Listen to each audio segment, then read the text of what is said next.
የ12ኛ ክፍል ውጤት ያሰብከው ባይሆን እንኳን ተስፋ አትቁረጥ።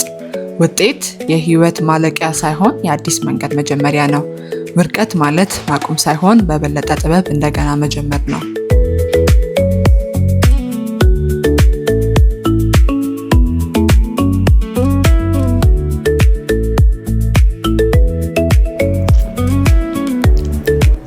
ካምፓስ ነፃነት ቢኖረውም ጥበብ ግን ያስፈልገዋል።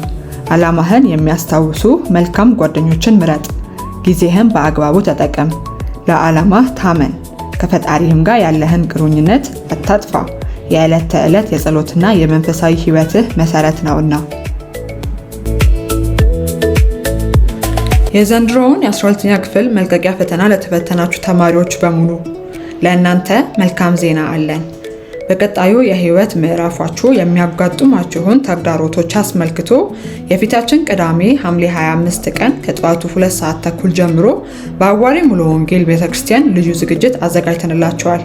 በዕለቱም ኢዮስያስ መስፍን፣ ሊዲያ ጎሳኤ እንዲሁም መሳይ እምሩ በመገኘት የሚያገለግሉን ይሆናል። ለመመዝገብም በ0969 11 75 00 ደውለው ያገኙን። ጌታ ይባርካችሁ።